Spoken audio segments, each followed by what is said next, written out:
ಯೆಶಾಯ 46ನೇ ಅಧ್ಯಾಯ 4ನೇ ವಚನದಲ್ಲಿ ವಾಕ್ಯವು ಈ ರೀತಿಯಾಗಿ ಬರೆಯಲ್ಪಟ್ಟಿದೆ. ನಿಮ್ಮ ಮುಪ್ಪಿನ ತನಕ ನಾನೇ ಆಧಾರ, ನೆರೆ ಬಂದಾಗಲೂ ನಿಮ್ಮನ್ನು ಹೊತ್ತು ಸಹಿಸುವೆನು ಎಂದು ವಚನವು ಬರೆಯಲ್ಪಟ್ಟಿದೆ.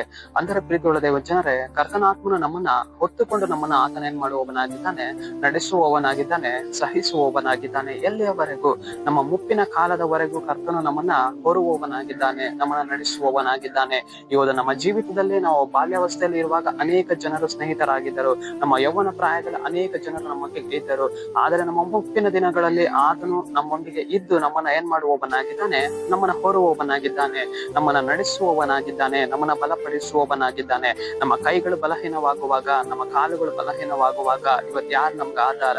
ಕರ್ತನೆ ನಮಗೆ ಆಧಾರ. ಸ್ವಾಮಿ, ಇವತ್ತು ನನಗೆ ವಯಸ್ಸಾಗಿತ್ತು ಎಂದು ಅನೇಕರು ಇವತ್ತು ಏನ್ ಮಾಡುವವರಾಗಿದ್ದಾರೆ, ಕಣ್ಣೀರನ್ನ ಸುರಿಸುವವರಾಗಿದ್ದಾರೆ, ಬಾಧಿಸಲ್ಪಡುವವರಾಗಿದ್ದಾರೆ. ಯಾರು ನಮ್ಮ ಜೊತೆಗಾರನಾಗಿಲ್ಲ, ನನಗೆ ವಯಸ್ಸಾಯಿತು, ನಾನು ಮುಪ್ಪಿನಲ್ಲಿದ್ದೇನೆ ಎಂದು ಅನೇಕರು ಹೇಳ್ತಾರೆ. ಆದರೆ ಪ್ರೀತಿಯುಳ್ಳ ದೇವ ಜನರೇ, ಮುಪ್ಪಿನ ಸಮಯದಲ್ಲಿಯೂ ಕೂಡ ಇವತ್ತು ನಮಗೆ ಯಾರ ಆಧಾರ? ಕರ್ತನೆ ಆಧಾರ. ನಾವು ಇವತ್ತು ದೇವರನ್ನ ನೋಡಿ ಕರೆಯಬೇಕು. ದೇವರೇ, ನೀನ್ ನನ್ನ ಕಣ್ಣೀರಿನ ಸಮಯದಲ್ಲಿ ನೀನ್ ನನ್ನ ಜೊತೆಗಾರನಾಗಿದ್ದೆ ಸ್ವಾಮಿ. ನನ್ನನ್ನ ಬಲಪಡಿಸಿದ್ಯಾ, ನನ್ನನ್ನ ಹೊರುವವನಾಗಿದ್ಯಾ, ನನ್ನನ್ನು ಸಹಿಸುವವನಾಗಿದ್ಯಾ, ನನ್ನನ್ನ ನಿರ್ಮಿಸಿದವನು ನೀನಾಗಿದ್ಯಾ, ನನ್ನನ್ನ ಕಟ್ಟಿದವನು ನೀನಾಗಿದ್ಯಾ ಎಂದು ಆತನಿಗೆ ನಾವೇನ್ ಮಾಡಬೇಕು? ಸ್ತೋತ್ರವನ್ನ ಮಾಡಬೇಕು.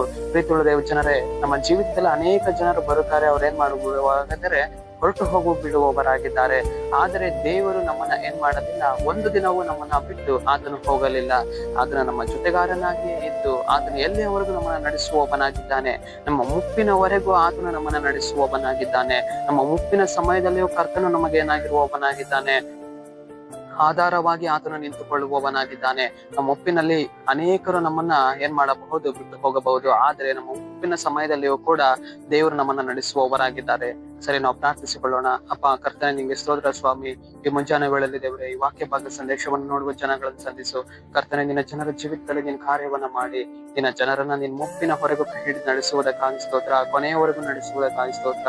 ನಜರೇತಿನ ಯೇಸುವಿನ ನಾಮದಲ್ಲಿ ಕರ್ತನೆ, ಆಮೆನ್.